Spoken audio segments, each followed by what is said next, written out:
This is a Groovy Boys production. Hey guys, I'm your host, Mason Ball, and welcome to The Lookup. I'm joined here with my co-host, Jackson Phelps, and my producer, Anthony Marti. Today we have a very special guest. He's an Emmy Award-winning journalist and has been an anchor on Fox 4 Kansas City for over 26 years.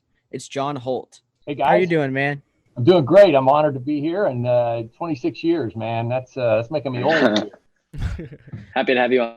Thank you, Mason. I want to just set the record straight here, buddy. I see you got your Mizzou hat on, so I hope you don't mind if I wear my KU mask. Oh Yeah, no! Oh no!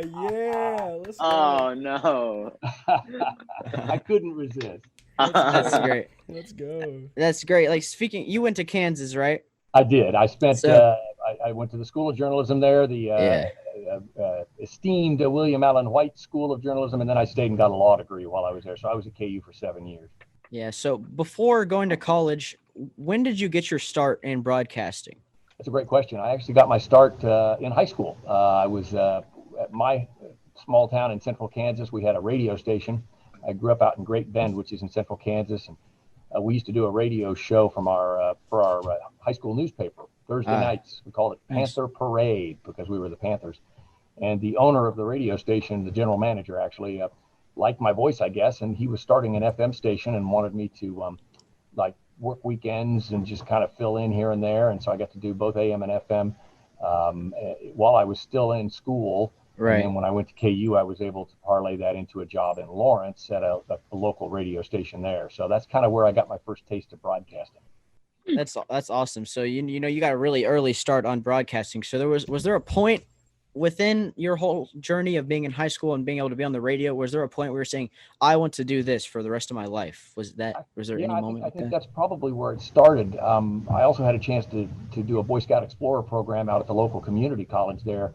So that was some additional radio experience. And initially I actually wanted to do sports. I thought sports was the route I wanted to go. I'm not very athletic, but I loved calling the games, doing play-by-play, sometimes even in my own imagination, playing in the backyard with my brothers and sisters and other neighborhood kids. I would be the announcer for the game. So I thought that's the route I wanted to go. But when I got to KU and got my first TV internship, I was doing news, and it just kind of went from there. So I still love sports. I'm a fan. I don't have to work so much at the games, although I did get a chance to cover the Royals in the World Series and the Chiefs in the Super Bowl, which was pretty cool.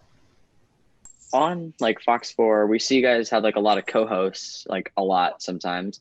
How do you gel with your co-hosts and get to know them? Because you have a lot of different personalities and through co-hosts. It's like any family. You have to trust each other and get to know each other, not just as coworkers but as friends. I don't think you can fake it. In fact, my co-anchor just left for a little dinner, but Christelle Bell is brand new to Fox 4. She just joined us last week. And she's came to us from Myrtle Beach, South Carolina.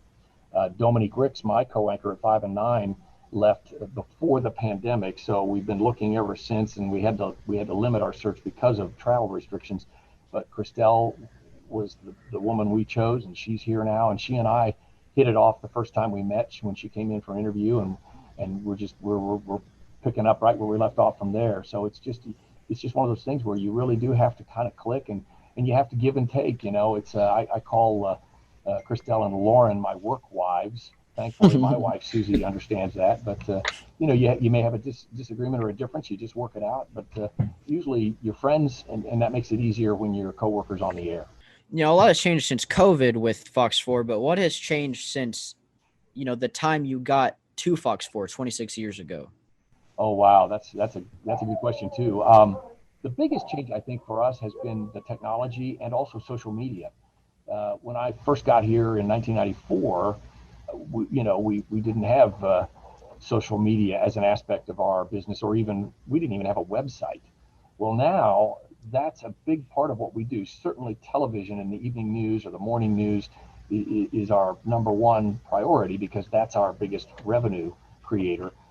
But we are turning the internet, we're turning social media into revenue producers as well. And so we now have more work to do. I'm in charge of my own Twitter and Instagram and Facebook accounts that I post stuff on for the TV station. You mentioned my Twitter account. We also post to our station accounts.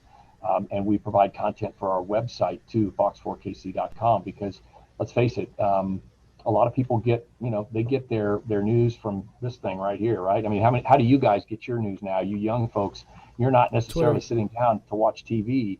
You're getting it Right. here. So we need to be in that arena. We need to be competing with the other TV stations, the other networks, the other sources of news and information on this. We call it the second screen. So you can sign up for our notifications. We alert you to breaking news and to breaking weather. That's how we're staying relevant. It's digital. So that's probably the biggest change that we've seen. You mentioned earlier that you went to Kansas and everything, and while researching, I saw that you got a law degree along with a journalism degree. So I know a lot with reporting news has to do with law and court cases and things like that. So how much has your law degree that you got applied to broadcasting?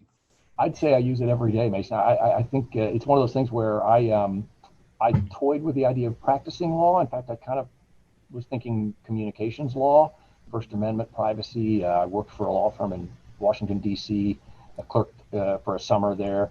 At the end of the day, though, I'd spent so much time working in journalism, on air, radio and TV, that was really my first choice. And I haven't looked back. I'm glad I made that choice.